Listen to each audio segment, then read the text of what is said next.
now continuing on with our review of the overall process of the light-dependent reactions, we see that ATP is produced via chemiosmosis, and ATP synthase is responsible for harnessing the energy of proton flow through the thylakoid membrane in order to drive the synthesis of ATP using ADP and inorganic phosphate.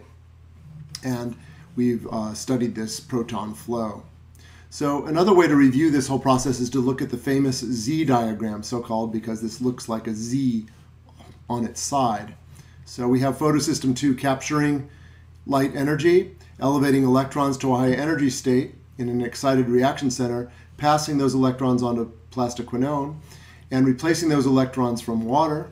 And as the electrons are transferred from plastoquinone through the B6F complex and then to plastocyanin, we have a proton gradient formed by the pumping of hydrogen ions by the B6F complex.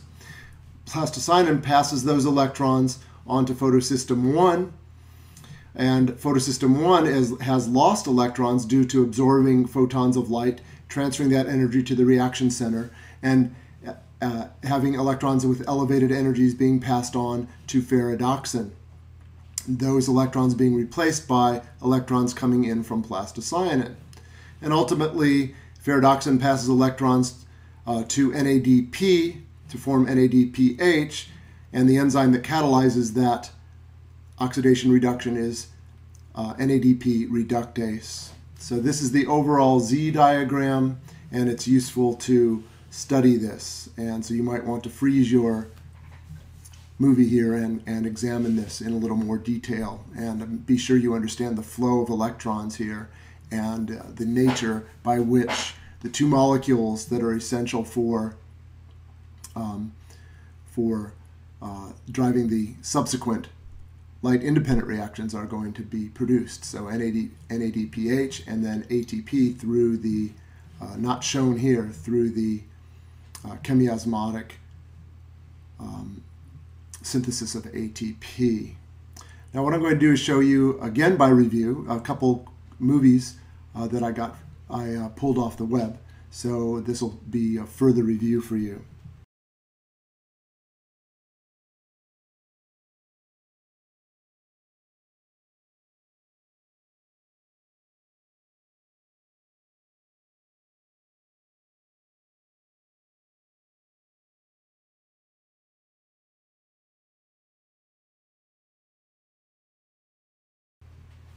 Okay, that was rather quick, I know, but if you can relate that to what we've reviewed already, you'll be doing really well. So let's take a peek at another one.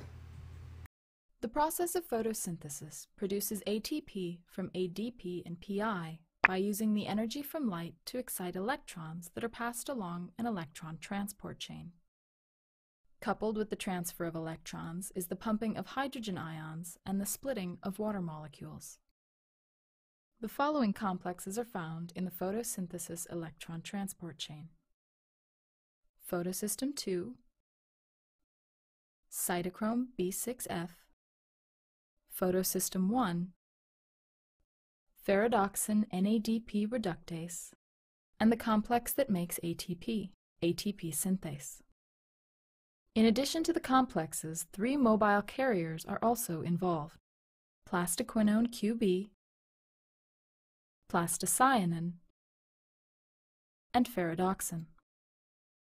Other key components include photons,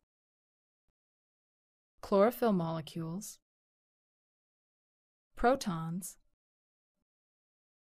water, molecular oxygen, NADP and the electrons to form NADPH, and ADP and PI, which combine to form ATP. Photosynthesis occurs in the chloroplasts of plants and algae. The process is also found in single-cell organisms, such as cyanobacteria, that do not have chloroplasts. Like its mitochondrial counterpart, the chloroplast electron transport chain consists of several protein complexes and mobile electron carriers.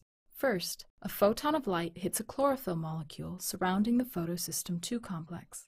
This creates resonance energy, that is transferred through neighboring chlorophyll molecules. When this energy reaches the reaction center embedded in photosystem II, an electron is released. The reaction center chlorophyll contains electrons that can be transferred when excited. One photon is needed to excite each of the electrons in this chlorophyll.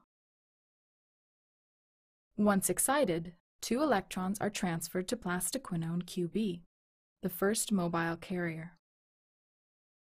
In addition to the 2 electrons, QB also picks up 2 protons from the stroma. The 2 electrons lost from photosystem II are replaced by the splitting of water molecules. Water splitting also releases hydrogen ions into the lumen. This contributes to a hydrogen ion gradient similar to the one created by mitochondrial electron transport. After 2 water molecules have been split, 1 molecule of molecular oxygen is created.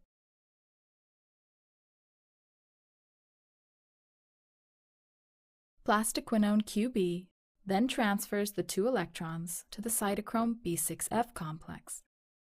The 2 protons it picked up are released into the lumen. These transfers are coupled with the pumping of 2 more hydrogen ions into the lumen space by cytochrome B6F. The electrons are next transferred to plastocyanin, another mobile carrier. Next, the electrons are transferred from plastocyanin to the photosystem I complex.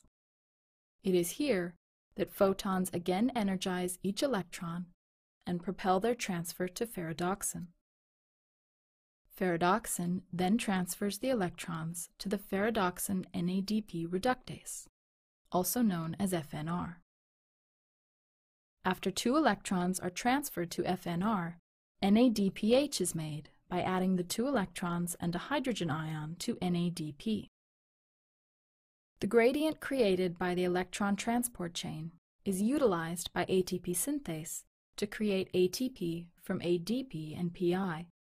This is similar to the way ATP is synthesized in the mitochondria. ATP, NADPH, and molecular oxygen are the final vital products of photosynthesis.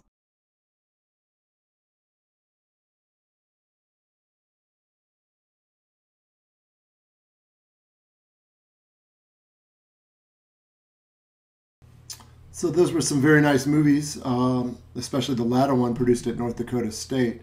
And now what I'd like to do is go over some experiments that show the importance of key features of the photosystems, and that's what we'll pick up with next, in the next part of this lecture.